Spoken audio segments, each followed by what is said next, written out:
Oke, salam planter kelapa sawit Indonesia, salam buat petani pemula. Jadi pada kesempatan ini ya sahabat-sahabat petani, kita lagi di kebun, udah lama nggak ngonten ya kemarin, lagi buka lahan di daerah Pekanbaru ya. Jadi baru hari ini kita ke kebun, ya di sini nggak ada hujan, udah 1 minggu ya, 1 minggu lebih. Jadi kita dalam perawatan penebasan mesin mata rumput ya. Kalau soal buah banyak banyak ya guys, buahnya seperti itu semuanya. Bisa kita lihat nanti cek itu semua setiap batang ya. Banyak buahnya. Biarpun bibit kita bibit cabutan alias mariles, tapi ya hasilnya ya cuannya mariles pula guys, kayak gitu. Jadi buat sahabat-sahabat petani kelapa sawit, salam petani pemula semuanya, yang manapun berada tetap semangat dalam berkebun kelapa sawit. Bahwasanya di musim kemarau ini itu yang diutamakan adalah perawatan yang harus tepat ya. Kenapa? Untuk menjaga kondisi tanah. Apalagi kondisi tanah sekarang ini lagi gersang ya. Gersang karena tidak ada curah hujan. Jadi efek sampingnya berdampak terhadap kelapa sawit tersebut. Jadi kalau kekurangan air kelapa sawit tersebut, maka untuk pengolahan makanan atau nutrisi itu akan berkurang. Yang kedua, karena kadar airnya berkurang maka bisa menyebabkan buah sawit itu bisa kecil, bisa banyak bunga jantan yang timbul karena tidak mencukupi kadarnya atau unsur haranya. Jadi buat sahabat-sahabat petani kelapa sawit, gimana cara untuk menjaganya agar apa nama itu lahan kita itu bersih dan tidak terdampak dengan herbisida seperti ini, guys. Yang seperti ini kan menggunakan mesin potong rumput bersih, yang sebelah sini belum. Seperti itulah kita lakukan di musim kemarau agar menjaga kadar kelembapan tanah, agar tanah itu tidak gersang. Apalagi kalau menggunakan herbisida di musim panas kayak gini, penyemprotan, itu otomatis akar-akar yang baru itu yang muncul di atas permukaan tanah itu mencari air itu akan mati karena herbisida tersebut. Memang sih sawitnya nggak mati ya, cuman efek sampingnya adalah sawit itu menyebabkan stres. Kalaulah tanaman itu stres, pasti buahnya bisa tidak normal dan kemungkinan bisa tracknya itu lama karena disebabkan oleh faktor tersebut. Jadi buat sahabat-sahabat, apakah kita boleh memupuk di musim kemarau ini? Ya tentu boleh saja. Apa saja pupuk yang dilakukan di musim kemarau ini? Yaitu pupuk yang kita gunakan adalah magnesium, magnesium atau fosfat.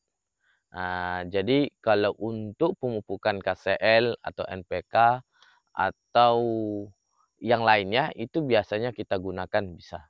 Seperti mana yang kita gunakan? Yaitu kita gunakan dekat apa ini? Dekat ini di sini kita gunakan ya guys. Nanti kita tabur seperti ini. Di sini kita taburkan pinggir-pinggir ini.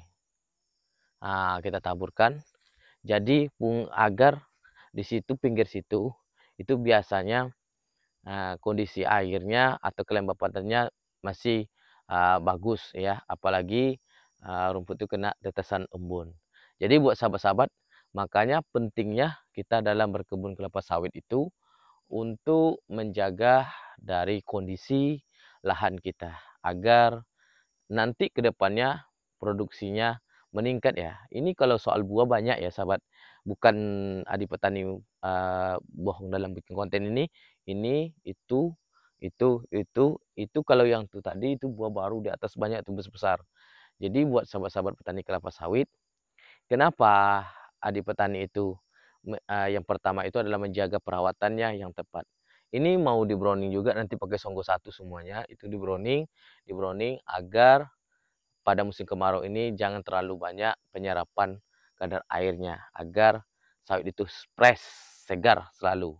Jadi buat sahabat-sahabat petani kelapa sawit, banyak para petani-petani yang lain itu kita kan yang lebih paham itu orang yang di lapangan daripada orang yang di perkantoran. Jadi, teori sama praktek itu jauh berbeda. Kita di lapangan itu praktek, karena praktek itu yang menguasainya adalah orang lapangan, bukan orang teori. Orang teori itu tidak akan bisa menguasai lapangan, karena dia pandai teori saja. Tapi orang yang, di lapangan itu, dia lebih tahu kondisi di lapangannya, maka orang yang di lapangan itu lebih bisa dia menguasai teori. Tapi teori sama di lapangan itu tidak sama. Jadi jauh berbeda. Jadi buat sahabat-sahabat petani kelapa sawit, kita tetap semangat dalam berkebun kelapa sawit agar meningkatkan hasil produksi kita ke depannya. Gimana caranya per tahun itu mendapatkan ya 30 ton lah minimal, 30 ton atau 28 ton per hektar per tahunnya. Jadi buat sahabat-sahabat itu dalam per tahun itu sawit itu bisa berbuah 2 kali. Ya tergantung perawatan kita ya, tergantung cara kita memperlakukan tumbuhan tersebut. Karena ada sebagian dari sahabat-sahabat kita, ya sering melakukan penyemprotan, sering melakukan herbisida berkepanjangan, membuat kondisi lahan itu tandus dan gersang. Jadi kenapa lahan adipek tani ini, ya sebenarnya tandus juga ya, pasir, cuman karena itu tadi, menjaga yang seperti ini, rumput-rumput seperti ini, itu dijaga cukup. Piringan ini yang harus petani jaga. Kenapa? Fungsinya itu tadi, menjaga kelembapan tanah agar selalu kita dapat melakukannya pemupukannya. Karena kalau nggak cukup kadar air, buah itu bisa kecil atau kerdil ya guys. Jadi buat sahabat-sahabat semuanya, kita berbagi ilmu ini, apa yang kita dapat di lapangan itu yang kita bagi ya. Sebenarnya masalah soal pemupukan itu ya tergantung kita lah pemupukan itu yang kita gunakan. Jadi yang penting perawatan kita tahu.